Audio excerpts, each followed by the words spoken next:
Are you financially irresponsible? So you spend hours every single day on YouTube trying to make yourself feel better and productive? Do you own a $60,000 Nissan Navara while you only make $50K a year? You blow half your paycheck every single Friday night, and you're wondering why you don't have any money in your bank account? You're stupid. Listen up, you financially illiterate fool. This is the video for you. This is a super simple strategy that guarantees you to save money even if you're an absolute idiot. 48.4% of Australians live paycheck to paycheck, while 70% of these idiotic Americans live paycheck to paycheck. All of you fools are literally working just to spin your tires around and go absolutely nowhere. So if you're looking to actually get ahead in life financially, listen up. Let me introduce the 70, 10, 10, and 10 rule. Now, I won't take credit for this. I did read it in the book, The Lesson School Forgot. I know you didn't read it because you're probably illiterate. You 20 IQ. Now, I did some research after reading the book, and there is a few different variations of it. Spoiler alert, they're all garbage. Unless you're a fantastic human being, which I'm guessing none of us are.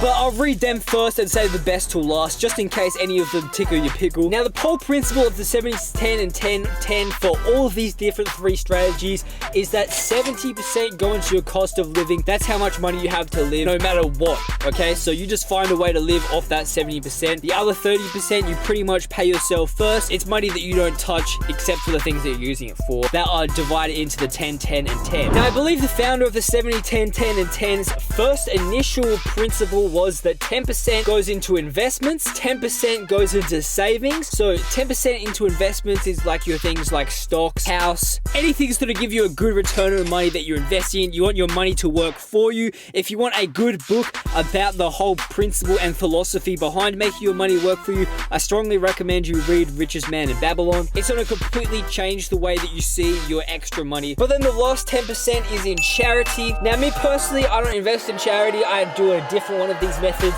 that is a lot more personally financially beneficial.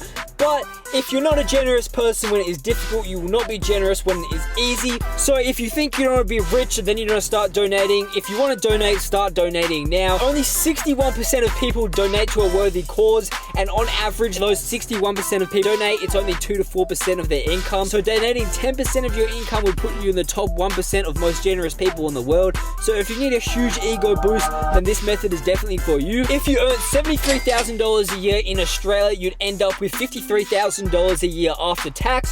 So putting 20% of your incomes into savings and investment, and let's say you got an annual interest rate of 4.8%, which is what all the major banks are pretty much giving us as interest right now on their top savings account. In 10 years time, you would have saved over $150,000. And if you did it for a whole career of 34 years, which you'd probably be retiring early if you started young, you'd have $1 million. And after 40 years, you'd have $1.44 million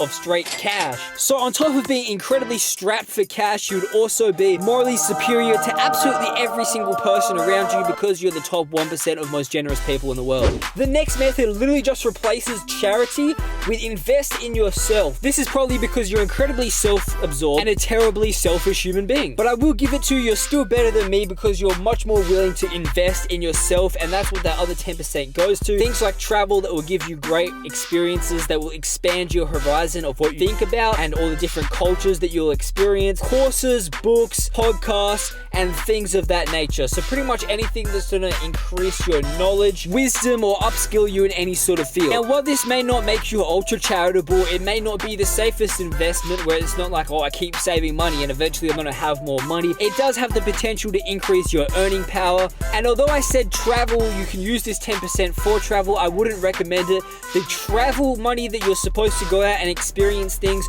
should be part of that 70% that you actually live on. So let's say I'm making $73,000 a year. After tax, I have $53,000. 70% of that is $37,100. And unless you're being an absolute idiot buying a car that you can't afford, going out every single Friday night, or buying some ridiculous VR goggles every single year, then that should be more than enough money to live and travel off, go on holiday every once in a while. Now, last but certainly not least is the method that was suggested in Lesson School Forgot, and that is 10% goes into cash, which is your savings in the bank, 10% goes into investments such as stocks, and then 10% goes into property, which is actual assets, such as a house or commercial real estate or something of that nature. Now, this will give you a super diversified portfolio, and I know what you're thinking, oh my god, with 10%, I can't afford a house. The idea is that 10% might accumulate in a high savings bank account until eventually you can afford a down payment on a house. Because property, while it does have a much higher barrier to entry compared to investing in stocks,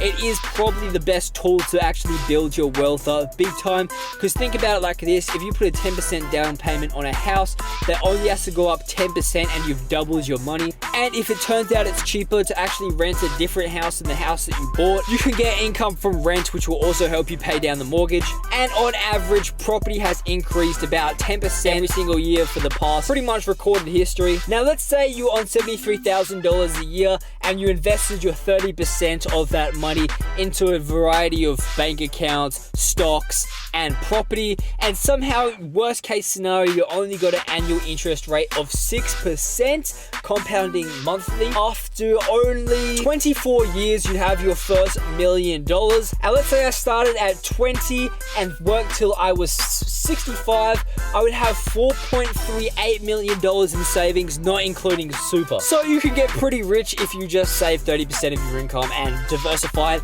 So you limit the risks and hopefully get as much out of your money as you possibly can without taking too much risk and putting all your eggs in one basket. But either way, man, I hope you guys enjoyed the video. If you did, please leave a like, subscribe. I really do appreciate it. I hope you're no longer an idiot, and I'm out. See ya.